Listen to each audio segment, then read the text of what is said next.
네, 안녕하세요. 한국침례교 신학연구원 구약을 가르치고 있는 김종우 교수입니다. 오늘은 네 번째 시간으로 이스라엘 역사, 가나안 땅에 어떻게 들어가게 되었는지 여호수아서를 중심으로 한번 살펴보는 그런 시간을 갖도록 하겠습니다. 여호수아서의 주된 내용은 가나안 정복하는 이야기들이 11장, 1장에서 11장까지 나오고요. 12장에서는 그 점령지 목록이 나옵니다. 요단 서편의 2곳, 그리고 건너가서 요단 동편의 2곳, 그리고 요단강을 건너가서 서편의 31개의 그 왕과 그 점령지 목록이 나오고 13장부터 이제 끝까지는 이제 땅을 분배하는 이런 과정을 기록하고 있는 것이 이제 여호수아서입니다. 그래서 그 아브라함, 이삭, 야곱 시대 때 애굽에 들어가서 약 400년의 시간이 흐른 후에 이들이 나와서 가나안 땅에 들어가기 전까지 광야에서 40년 동안 하나님의 훈련을 받고 그리고 드디어 이제 하나님께서 약속해 주신 그 젖과 꿀이 흐르는 가나안 땅에 입성하는 이야기를 우리 성경은 여호수아서를 통해서 저희들에게 보여주고 있습니다. 당시 이제 여호수아가 들어갔을 때 그 가나안은 일단 시기적으로는 한 2가지 정도로 나눌 수 있다고 말씀을 드렸죠. 1440년경에 들어갔다 또는 1230년경 이렇게 한 200년 정도 차이가 났는데 이때가 이제 청동기 시대가 거의 마감하고 철기 시대가 시작되는 그런 시기였어요. 그때 팔레스타인 지역이라고 할 수 있는 이 가나안 땅에는 문명 사회가 존속을 했었고 거기도 분명히 사람들이 살고 있었습니다. 오히려 성읍과 가옥 같은 것들이 뛰어난 건축을 통해서 설계를 통해서 뛰어난 건축물들이 각 도시마다 있었고요. 특히 그들은 굴이나 납, 금을 사용하는 기술도 갖추고 있었다고 합니다. 이러한 것은 바로 아래 애굽과 이제 북쪽의 메소포타미아 그리고 이제 지중해 쪽으로 구브로 이쪽 지역과 이제 무역을 통해서 이제 서로 물물을 교환하는 그런 것들이 발달돼 있었어요. 교통의 요충지라고 할 수가 있습니다. 메소포타미아와 애굽의 두 문명지를 이어주는 가교 같은 역할을 했기 때문에 항상 교통의 요충지는 발달할 수밖에 없죠. 중앙 집권적인 한 사람의 왕이 다스리는 그런 곳은 아니었어요. 그래서 도시 자치주의를 형성하고 있었다. 각 도시마다 하나의 독자적인 국가를 형성하고 있었다. 이렇게 볼 수가 있습니다. 도시를 다스리는 성주가 있었고, 뭐 왕으로 이제 지칭을 하고 있고요. 그런 곳들이 이제 굉장히 많았습니다. 그래서 왕은 당시 사제들과 수공인들을 지배를 하고 있었고, 큰 도시들은 성전도 갖추고 있었던 걸로 보여져요. 이 당시가 BC 벌써 기원전 아무리 빨리 잡아도 1200, 1400년 전 경이었기 때문에 이게 중앙 집권적인 통치를 이루기는 없었을 거라고 보여집니다. 사실 중국도 우리가 진시 황제가 위대하다고 이야기를 하는 게 중국을 통일했다는 얘기거든요. 그전에는 각 제후들이 각 지방을 다스리고 있었는데 이제 나라를 통일해서 중앙에서 지방을 다스리는 관리들을 파견을 하게 되는 것을 우리가 중앙 집권 국가라고 이야기를 합니다. 중국을 그렇게 최초로 통합한 사람이 진시황인데 진시황이 BC 200년대에 나타난 사람입니다. 그러니까 뭐 이때는 그보다도 한 1000년 이상 이전이기 때문에 강력한 그 왕권을 기대하기는 힘들었을 겁니다. 아무튼 그럼에도 불구하고 광야에 이제 노예였다가 광야에서 40년 동안 생활한 이스라엘 백성들에게 비해서는 이들은 훨씬 더 높은 수준의 문명과 문화 같은 것들을 가지고 있었다라고 볼 수 있는 것이 확실합니다. 이들의 종교를 좀 살펴보면 종교적인 특색이 다산 종교였어요. 이제 생산하는 모든 것들, 농작물도 마찬가지고 우리 인구들도 그렇죠.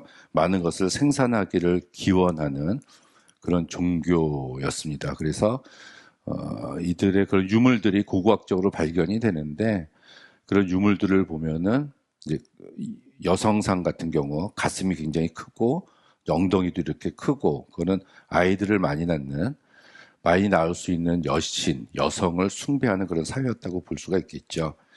또 신들이 하나가 아니었습니다. 굉장히 많은 신들, 다신들 체계를 가지고 있었고요. 그 중에서도 바알이라는 신을 숭배했는데, 이 바알이라는 신이 그 농작물을 관리하는, 그러니까 농산물을 풍부하게 해주는 신이라고 믿었어요. 그래서 그 중에서도 바알 신을 믿었다는 거. 근데 이들의 종교적인 특색은 고등 종교는 절대로 아니었죠. 그래서 종교 의식 중에서 성적인 행위들이 성행이 됐습니다. 그래서 이런 것들은 사회적인 부패 또 타락을 조장시키는 일을 했다고 볼 수가 있겠죠. 그래서 종교 의식이 다산적, 정욕적 또는 재물로 인간을 바치는 이런 특색을 가지고 있는 것이 이들의 종교였고요. 여기 보면은 라스쉐마라라는 서판이 고고학적으로 발굴이 됐는데, 이것을 통해서 조금 더 이들의 어떤 종교적인 특색들을 우리는 해독하는 데 도움을 받을 수가 있었습니다. 이 신들을 조금 더 살펴보면은 최고의 신은 엘이라고 불리었어요. 근데 이 엘이라는 이름이 사실은 성경에 우리 하나님의 이름하고도 사실은 같습니다. 그러니까 이스라엘이잖아요. 그래서 엘로힘 할 때도 엘이 나와서 사실은 이제 같은 어원을 가지고 있다고도 볼 수가 있는데, 아무튼 가나안 신들 중에서 최고로 높은 신이 엘이었습니다. 헬라 철학에서는 제우스 신에 해당을 하죠. 아버지 신들이었고 신들의 의장 역할을 하고 있었다. 부인 신이 또 아세라라는 신이었고, 그 사이에서 태어난 신이 바로 이제 바알이었어요. 그래서 이 바알이 하늘의 비와 땅의 폭풍을 주관하고, 나중에 그 신들을 모아가지고 이제 반역을 일으켜서 자기가 이제 그 최고의 신의 자리에 오르게 되는 그런 신이 바알이었습니다. 그래서 이스라엘 백성들이 가나안 땅에 들어갔을 때 이 바알 숭배와 싸우는 것이 굉장히 어려웠고 힘든 작업이었고, 하나님의 선지자들이 항상 바알을 섬기지 말고 하나님을 섬겨라 하는 메시지가 구약 성경에는 계속해서 나옵니다. 이 많은 신들 가운데 이 엘과 대적하는, 바알과 대적하는 못이라는 신도 있었습니다. 죽음을 동반해서 여름에 반대로 가뭄을 일으키는 신이다. 그래서 바알과 못이 싸워서 바알이 이기면 그 해 농산물은 풍년이고 못이 이기면 흉년이 왔다, 이렇게 믿었어요. 그 가운데 바알의 누이이자 애인 역할을 했었던 아낫이라는 이런 여신도 등장을 해요. 처음에 이제 바알이 이제 못과의 전쟁에서 패배를 해서 죽었는데, 이 아낫이 7년 후에 바알을 다시 살렸다. 그래서 못을 물리치고 다시 신의 자리에 바알이 오르니까 풍년이 찾아왔다. 이런 것들이 당시 가나안에서 섬기고 있는 이 종교들의 모습들이었습니다. 근데 이제 바알 숭배, 바알 신전이 있었고, 거기에서 바알 신을 섬기는 성전 매춘부들이 있었다고 해요. 이것도 요즘은 학자들이 다른 의견을 제시하기도 하는데, 그래서 이제 농부들이 1년에 한 번 바알 축제 때 바알 신을 숭배하러 와서 그 성전 매춘부들과 관계를 맺으면 그해 이제 풍년을 이루게 된다는 이런 믿음을 가지고 있었어요. 그래서 이스라엘 백성들이 애굽에 있다가 나와서 이 광야에서 40년 동안 있었는데, 이스라엘의 신인 여호와는 광야의 신이고, 자기들이 가나안 땅에 들어갔을 때는 광야의 신인 여호와가 아니라 이 가나안 땅에 있는 바알을 섬겨야지 자기들이 풍성한 농작물을 얻을 수 있다, 이렇게 생각을 하고 있었습니다. 이들은. 그래서 끊임없이 바알과의 그런 전쟁이 벌어졌다라고 볼 수가 있습니다. 자, 요것이 이제 그 당시에 가나안 지역의 이제 어떤 상황이었고요.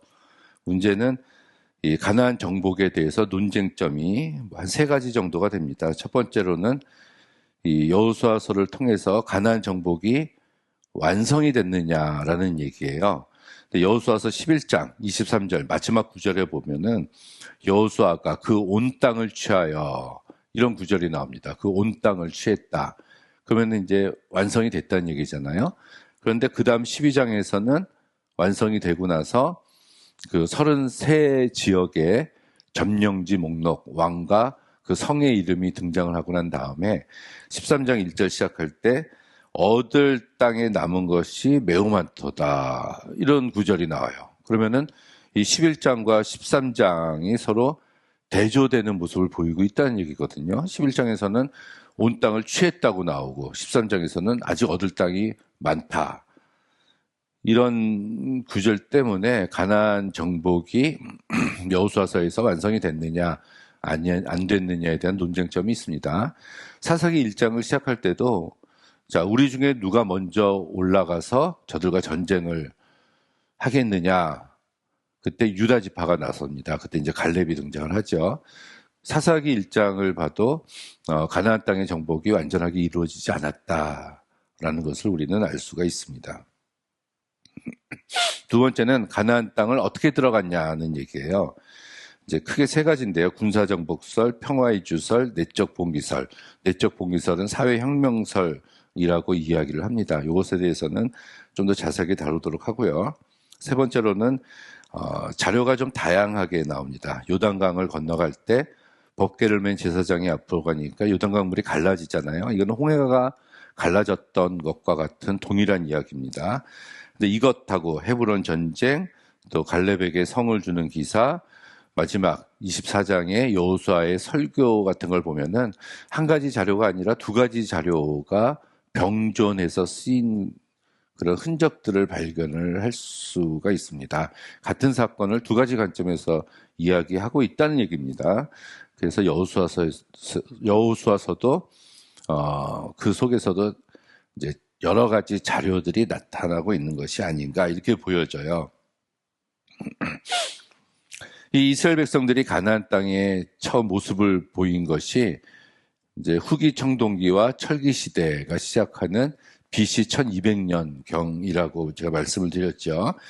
그래서 이때는 고고학적인 발굴들을 많이 했어요. 그래서 여리고성도 파보고 다른 성들도 이렇게, 아이성 같은 경우는 뭐 위치를 모르고, 그래서 이제 그런 발굴된 것과 성경을 이렇게 비교해서 어떤 역사적인 사실에 더욱더 가까이 가려고 하는 노력들이 최근 한 200년 동안, 그전에는 없었고요, 한 1800년 이후로 굉장히 활발하게 진행이 돼서 이런 모습들에 대한 어떤 해결책을 찾고자 노력을 했습니다. 그래서 지난 200년 동안 굉장히 끊임없이 많은 논문들이 쏟아져 나왔고, 또 많은 주장들이 서구 신학계를 중심으로 그런 논쟁들이 벌어져 왔는데, 진행되어져 왔는데, 아직까지도 어느 한 가지가 맞다라는 결론에 도달하지는 못했어요. 자기 주장을 하고 그 주장에 뒷받침되는 자료들을 제시하고, 남의 주장은 이제 자료를 제시해서 반론을 피고, 이래서 죽을 때까지, 사실 죽기 전에 자기 이론이 잘못됐다는 것을 본인이 약점을 깨달았다고 하더라도 당시 학자들은 그것을 회개하고 바로 고치지 않습니다. 평생 쌓아온 학문적인 업적이 있기 때문에 그냥 죽어요. 그리고 혼자만 한 게 아니라 자기도 그 스승한테 배웠고 200년 동안 또 제자들을 가르쳤던 신학 사조, 학파가 있기 때문에 이것을 바꾸긴 어렵고 그래서 통일되게 한 가지 주장을 하기는 더 어렵습니다. 이제 좀 자세하게 살펴볼 건데요. 이 여호수아서는 어떻게 들어갔냐 하는 것들이 사실은 굉장히 중요해요. 제가 박사과정 마지막 졸업 시험을 볼 때 이 문제가 나왔어요. 가나안 정복 과정에 대해서 세 가지 학설에 대해서 각각 그들의 주장을 제기하고 그리고 이것을 지지하는 학자들의 근거를 대고 그것을 성서고고학과 접목시켜서 서술을 하고 마지막에 이제 본인의 그 세 가지 학설 중에서 지지하는 한 가지 학설에 대해서 비평적으로 이야기를 해라. 이게 저의 그 박사과정 졸업 시험이었습니다. 오래전이죠. 이때는 이제 세 가지예요. 군사정복설, 그 다음에 평화이주설, 내적 봉기설 이렇게 세 가지가 있습니다. 첫 번째 군사정복설은 일단 주장하는 사람은 윌리엄 폭스웰 올브라이트, 그 다음에 조지 라이트, 존 브라이트 이 세 명의 대표적인 미국인 성서고고 학자들입니다. 이게 라이트로 끝나가지고 라이트 삼형제라고도 이야기하는데 마지막에 존 브라이트는 이스라엘 역사라고 굉장히 두꺼운 책 1권, 2권, 중보판 3권까지 번역이 돼서 나왔죠. 이들은 이제 전통적인 주장이에요. 그 여호수아가 전체 이스라엘 백성들을 이끌고 일회적인 전투로 가나안 땅을 정복했다. 이것은 성서의 기록에 많이 의존하는 그리고 고고학적인 증거는 일부만 지지하는 그런 학설입니다. 그런데 그 뒤에 성서고고학이 발달을 하면서 이제 일치하지 않은 불일치되는 장면들이 굉장히 많이 나와서 공격을 받았습니다. 특히 여리고성을 점령을 하게 되는데 이 여리고성이 무너진 연대에 대해서 캐년이라는 이 학자가 그때 굉장히 중요한 것을 발표를 해요. 그때 이제 연대가 불일치해서 공격을 받았다는 그런 얘기가 있습니다. 이 올브라이트 같은 경우 1950년대에 활동을 했었던 사람인데요.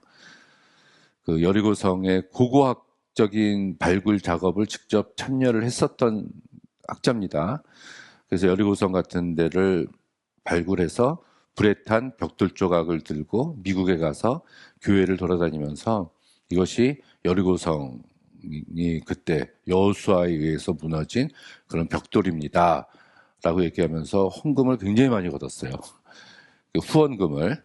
그리고 와가지고 이스라엘에서 발굴 작업을 계속했고 그 뒤에 라이트나 브라이트 굉장히 유명한 학자들이에요. 뛰어난 학자들이고요. 그 이론을 이제 받아서 또 추가해서 많은 어떤 보수적인 그나마 그런 학설이라고 볼 수 있는데 이들도 가나안에 들어간 연대는 후기 그러니까 1240년경에 이제 가나안에 진입했다고 이야기를 합니다. 첫 번째 이제 군사정복설이 있고요. 두 번째는 평화이주설이에요. 이것은 한 번에 들어간 것이 아니라 약 한 200년 동안 점차적으로 들어갔다. 이제 삼손 이야기 같은 걸 보면 이 단지파가 또 유다지파도 산 위에 있다가 이제 내려왔다 이런 표현이 많거든요. 내려왔다 그리고 다시 올라가고 내려왔다가 올라가고 이런데 이 가나안의 그런 강력한 가나안 족속들의 군사력에 그 대응을 하지 못하고 처음에는 유다의 그 고원지대 산간 지역에 머물러 있다가 조금씩 200년에 걸쳐서 조금씩 평야 지역으로 진출해서 사울과 다윗 시대 때 통일을 이루었다 이렇게 주장하는 학설입니다. 이거는 알트하고 마틴 노트 이렇게 두 사람인데 아주 유명한 사람들이죠. 알트와 노트가 이렇게 주장을 하고 또 이때 이제 12부족 야훼 지파 공동체 같은 것들이 생겼다라고 얘기합니다. 이것은 여호수아서보다 사사기를 더 중시하는 그런 모델이 평화 이주설이에요. 세 번째는 이제 내적 봉기설 또는 사회혁명설이라고 이야기를 하는데 좀 후대에 주장한 이론이고요. 이 맨데놀하고 노르만 K 가돌드 같은 사람들 굉장히 많아요. 이외에도 뭐 수십 명이 있습니다. 이 사람들은 외부의 침략도 있었지만 내부의 변화도 있었다. 이렇게 이야기를 해요. 그래서 출애굽한 이스라엘 백성들이 그렇게 많지는 않았고 이들이 가나안 땅에 들어갈 때 기생 라합 있잖아요. 그런 라합과 같이 이 가나안 땅에 있었던 소작인들, 농민들, 용병들, 하층 계급에 있었던 사람들과 연합해서 이 가나안 성읍을 무너뜨렸다는 거예요. 라합이 그 정탐꾼이 왔을 때 얘기를 하잖아요. 그 소문으로 광야에 하나님이 있다는 이야기를 들었다는 그런 종교적인 소망이 있었고요. 그리고 그 사회에서 억압받고 있었던 하층 계급이 있어서 이들과 함께 사회혁명적으로 가나안 땅을 정복한 것이다. 이렇게 이야기를 합니다. 근데 이제 이렇게만 주장을 하면은 여호수아서의 내용을 거의 뭐 받아들이지 않는 거고 그 기록 글자와 글자 사이 줄 사이의 행간의 의미만 강조를 하고 있다라는 어떤 비판을 가질 수 있어요. 그래서 이 이론은 실제적인 정복은 없었다고까지 주장을 하고요. 백성들을 내몬 것은 아니라 왕궁과 지도 계급층에 있었던 사람들만 내쫓은 것이다. 그래서 그들과 같이 공존했다. 이게 좀 더 나가면요. 이게 레아 자손과 뭐 라헬 자손 이런 게 있잖아요.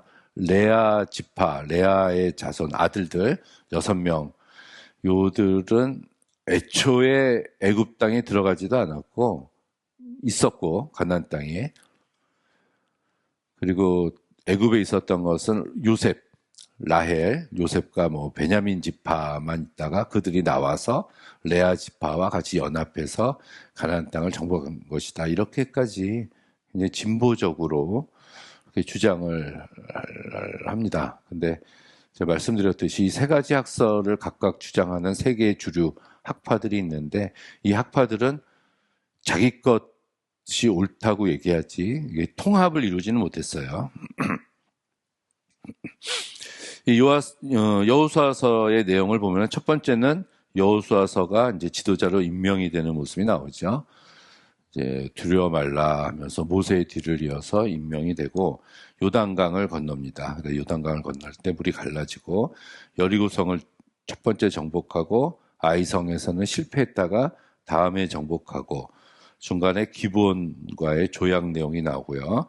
남쪽 점령하고 북쪽 점령하고 땅 나눠주고 마지막에 여호수아가 세계언약을 통해서 백성들과 새로운 언약을 세우는 것이 여호수아서의 내용이에요. 여호수아서의 내용. 그래서 이제 이게 요단강이거든요. 이렇게 해가지고 이렇게 사회가 있으면은 강을 건너서 넘어갔다는 거예요. 여기가 여리고라는 얘기고요. 넘어가서 가운데 실로에서 가운데를 점령하고 이제 남쪽을 점령하고 그 다음에 북쪽을 점령하는 순서가 이런 식으로 여호수아의 정복 전쟁이 시작됐다라고 이야기를 합니다. 가나안 땅은 중앙 통치가 없었다고 말씀드렸습니다. 도시국가 형태를 가지고 있었어요. 각 성읍의 왕들이 있었고 그래서 중간 지점을 먼저 공략하고 그 후에 남쪽, 그 다음에 북쪽 이런 순서대로 땅을 점령했다라고 여호수아서는 기록을 해주고 있어요. 처음에 정탐꾼을 파견했죠. 기생 라합 집에. 그래서 그 두 정탐꾼의 이름을 통해서 이 가나안 땅에 있었던 사람들이 광야에 있었던 이스라엘 백성들을 두려워하고 있었다는 사실을 알게 됩니다. 거기서도 2명의 정탐꾼이 예전에는 여호수아와 갈렙의 이름도 나오고 각 지파의 그 지도자들이 갔다 오는데 이번에 두 번째 정탐꾼을 파견할 때는 정탐꾼의 이름은 안 나옵니다. 오히려 라헬이 크게 부각이 되고 무명의 2명의 정탐꾼이 등장을 하게 되죠. 그리고 하나님께서는 다 진멸하라라고 말씀하셨는데 그 기생 라합과의 이야기를 전해 들은 여호수아가 기생 라합의 가족은 살려주겠다. 어떻게 보면은 그 말씀에 하나님의 명령에 반하는 내용이라고도 볼 수 있는데 이것도 신학적인 어떤 의미들을 가지고 있습니다. 자, 요단강을 건너요. 근데 우리가 홍해가 갈라질 때는 굉장히 큰 의미를 부여하는데 이 요단강을 건너갈 때는 별로 성경에서 중요하게 취급을 하지 않는 것 같습니다. 하지만 동일해요. 요단강이 홍해가 갈라짐과 같은 역사가 가나안 땅에 들어갈 때 요단강이 갈라짐으로 동일한 역사가 반복이 되었다라고 볼 수가 있고요. 드디어 건너갔을 때 길갈에 진을 쳤고 세 가지 사건이 있죠. 모든 이스라엘 남자들에게 할례를 시행했고 유월절을 지켰고 드디어 만나가 그쳤다. 이렇게 이야기를 하고 있습니다. 참 여리고성을 정복했어요. 이제 7명의 제사장들이 언약궤를 메고 엿새 동안은 하루에 한 번씩 마지막 7일째 되는 날은 7번 성주위를 돌고 소리를 지르니까 여리고성이 무너졌다. 이렇게 이야기를 합니다. 이 여리고성은 굉장히 역사적으로 오래돼서 거의 뭐 구석기 시대 때부터도 사람들이 살았다. BC 한 8,000년 전부터 사람이 살았던 흔적이 있다라고 이야기를 합니다. 여리고성은 그 해수면보다도 낮은 위치에 있어요. 이 사해 자체가 한 400m 정도 해수면보다 낮거든요. 근데 여리고성은 그 사해 바로 위에 있기 때문에 사실은 이제 바다의 해수면보다 낮은 곳에 위치하고 있습니다. 물 가까이서 살 수밖에 없었기 때문에 여리고성에는 사람들이 많이 있었고 또 교통도 굉장히 좋았다. 예루살렘은 위에 있었어요. 그래서 선한 사마리아인의 비유도 보면 예루살렘에서 여리고로 내려가다가 내리막길이었거든요. 사해 쪽에 가까운. 그래서 이제 이곳은 이제 여리고 성을 다스리는 왕이 있었고 이제 성읍에 사람들이 살고 있었는데 첫 번째 전투였고 군사력이 아니라 오로지 하나님의 힘으로 여리고성을 점령했다. 이 성서 고고학에서 이제 굉장히 중요합니다. 그래서 그 시대 때 여리고성 자체가 존재했느냐 안 했느냐 이런 거 가지고도 논쟁이 많이 있고요. 근데 어떤 신학적인 의미를 우리가 부여하자면 하나님께서 행하신 이 가나안 정복에 대한 첫 번째 전쟁은 하나님이 하셨다. 이런 정도의 의미를 우리가 갖는 게 좋을 것 같습니다. 근데 두 번째 아이성에서는 실패하죠. 이제 감추어둔 아간의 죄 때문에 훨씬 더 작은 성이었는데 실패를 하고 아간의 죄를 이제 들추어내서 죄 문제를 해결하자 드디어 그 전투에서 성공을 했다. 그래서 이 공동체에 속한 각 개인의 중요성, 공동체 내의 죄악을 제거한 후에 승리를 했었다는 것이 아이성에 대한 교훈으로 첫 번째, 두 번째 전쟁을 보여주고 있다고 볼 수가 있습니다. 자, 그 다음에는 남쪽을 먼저 점령했고 그 다음에 북쪽을 점령했다고 얘기했죠. 이 소식을 들은 가나안 족속의 왕들이 서로 남방에서 동맹을 맺었지만 전투에서 여호수아 군대가 승리했고요. 그 다음에 곧바로 북쪽을 쳐들어가서 승리를 했습니다. 북쪽 성의 그 맹주는 하솔이었어요. 하솔 왕. 그래서 가장 큰 성이었는데 이거를 점령했다고 나옵니다. 근데 이 뒤에 나오는 사사기에 드보라 4장, 5장 드보라 이야기에 하솔 왕 야빈의 군대가 시스라를 사령관으로 앞서서 이제 침략을 해오잖아요. 그걸 보면은 여호수아서에 보면은 점령을 했는데 바로 뒤에 사사기에서는 점령되지 않은 이런 모습을 가지고 있습니다. 그래서 여호수아서와 사사기가 이렇게 충돌하는 그런 부분들이 많이 있습니다. 정복 범위는 남쪽 한락산에서 북쪽 헤르몬 산지까지. 그래서 이제 국경선이라고 하는 것까지 언급을 해줘요. 그렇게 정복 전쟁이 아무튼 12장에서 끝나고 13장 1절부터 이제 땅을 나누어 갖기 시작을 하는데, 본래는 요단강 건너가서의 땅을 하나님이 주셨지만 건너가지 않는 요단 서편에서 있겠다라고 한 게 르우벤과 갓지파는 머물려고 합니다, 여기서. 그래서 그렇다면 정복전쟁에 너희들이 참여하고 난 다음에 돌아가라, 이렇게 해서 그들이 정복전쟁에 참여하고 이들이 받은 땅이 요단 서편이었어요. 근데 그때 므낫세 지파 중에서 반 50%는 이쪽에 거주하겠다고 해서 이쪽에 거주를 하게 됩니다. 그래서 르우벤 지파, 갓 지파, 므낫세 반 지파라고 얘기를 하고요. 이 므낫세 지파에서 그 길르앗 지파가 나왔다라고 보시면 됩니다. 족보를 보니까 여기는 암몬과 모압 족속이 있었던 곳이고, 길르앗의 대표적인 사람이 사사기 11장에 나오는 입다가 이 지파라고 볼 수가 있습니다. 그리고 가나안 중심부의 유다 지파와 에브라임 지파, 이 요셉 지파라는 용어를 안 쓰잖아요. 그래서 요셉은 배의 축복을 받았다. 그래서 첫째 아들이 므낫세고 둘째 아들이 에브라임입니다. 그래서 요셉 지파가 에브라임 지파와 므낫세 지파. 근데 이제 둘째 아들이었던 에브라임 지파가 훨씬 더 강력해요. 그래서 북쪽 지파를 대표하는 게 에브라임 지파고 남쪽은 유다 지파라고 이야기를 합니다. 항상 창세기에는 차남 선호사상이 있어요. 둘째 아들 선호사상. 그래서 므낫세보다는 에브라임이, 이스마엘보다는 이삭이, 에서보다는 야곱이 이렇게 중요한 위치를 차지를 하죠. 그래서 이제 성경에 보면 에브라다야, 호사서에서 나오는데 에브라임아, 에브라다야 이렇게 이야기하고 있는 것은 에브라임 지파를 가리키고, 이 에브라임 지파는 북쪽 지파를 통칭하는 명칭으로도 사용되었다라고 볼 수가 있습니다.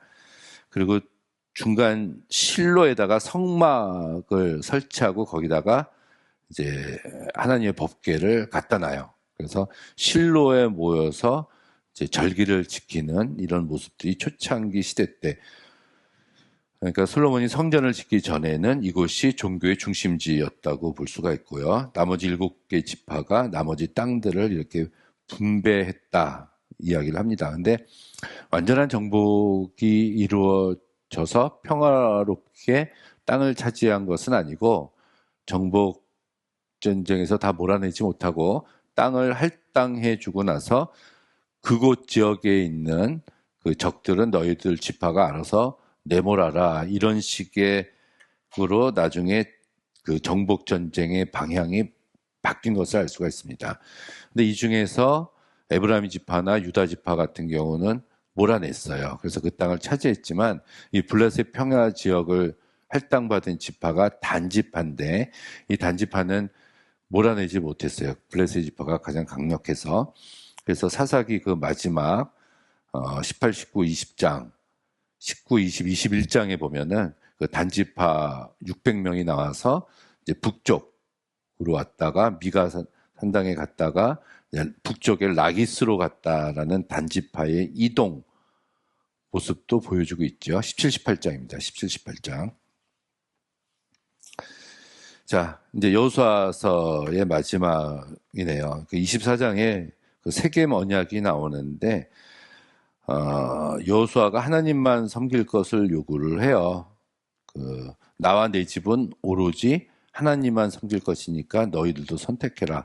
근데 이것도 굉장히 좀 말이 안 돼요. 여태까지 하나님을 섬겨왔잖아요. 근데 이렇게 이야기를 하면은 섬기지 않았다는 이야기가 나오는데, 그래서 이제 갱신했다, 뭐 우리가 이렇게 봅니다. 중요한 부분이죠. 그때 이스라엘 백성들이 야훼만 섬기겠다 그러면서 여호수아서가 이제 막을 내리는 것을 볼 수가 있습니다.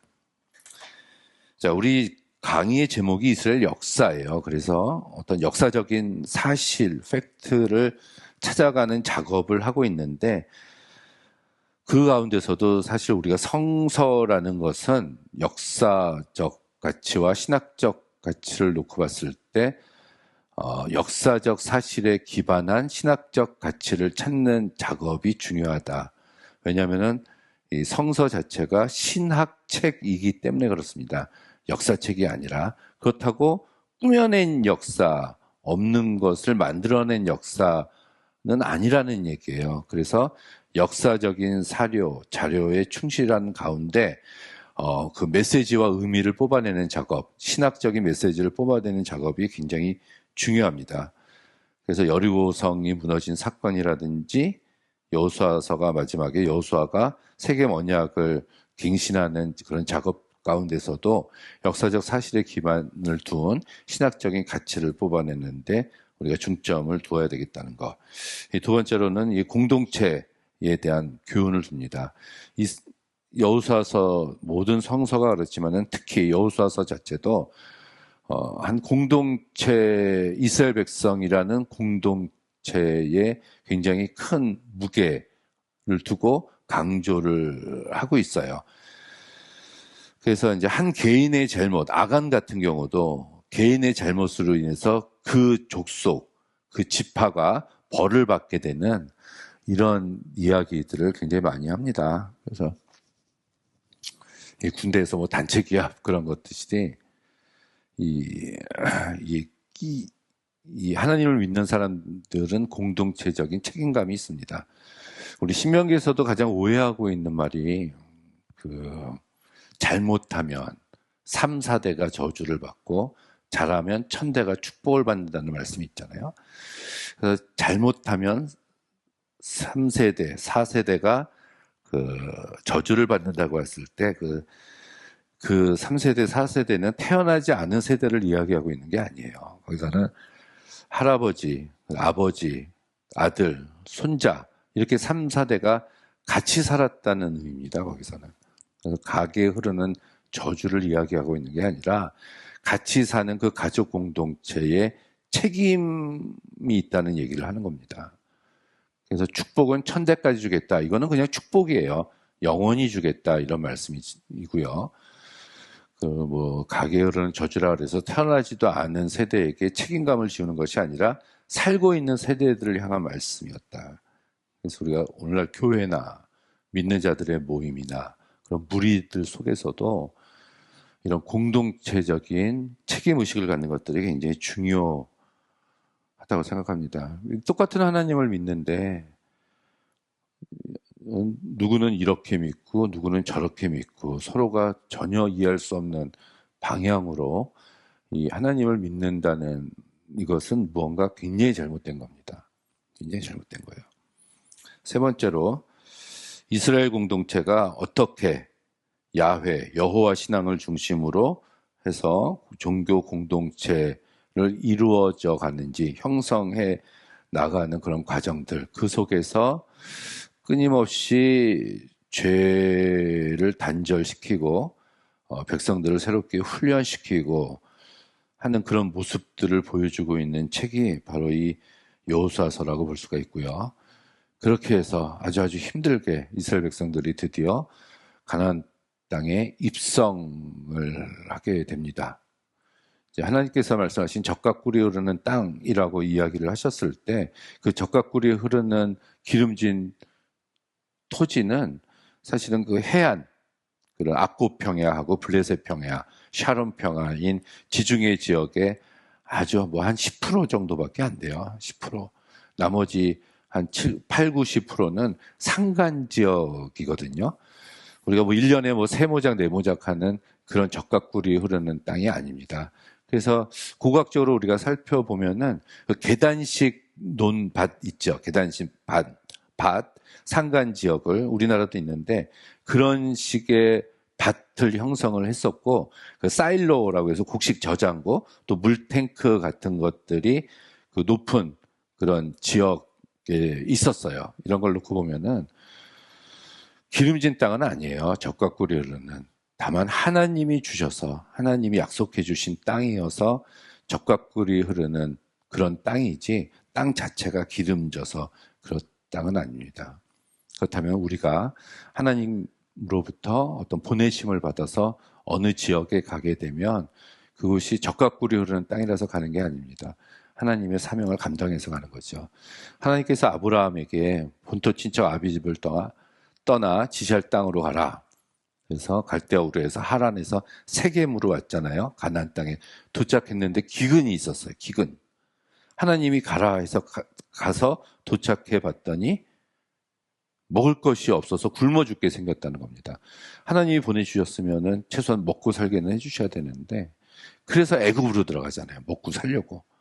애굽으로 갔을 때 아내를 누이라 속이고 하나님이 간섭해 주셔서 거기서 이제 나오게 됩니다. 그래서 우리도 하나님이 지시한 땅으로 갔을 때 우리 인간의 눈으로 보기에 기름진 땅은 아닐지 모르지만 하나님께서 말씀하신 젖과 꿀이 흐르는 그런 땅일 거라고 생각을 합니다. 하나님과 함께하는 이런 삶, 이스라엘 백성들의 삶, 그리스도인의 삶은 고난의 삶이에요. 힘든 삶입니다. 하지만 그 고난 가운데 아주 깊고 오묘한 하나님을 만나는 가운데 느끼는 우리 마음속의 평안함과 내 속에서 우러나오는 샘물과 같은 기쁨이 있습니다. 이런 것 때문에 우리가 하나님을 믿고 주님의 자녀로 살아가는 것이 아닌가 이렇게 생각을 합니다. 감사합니다.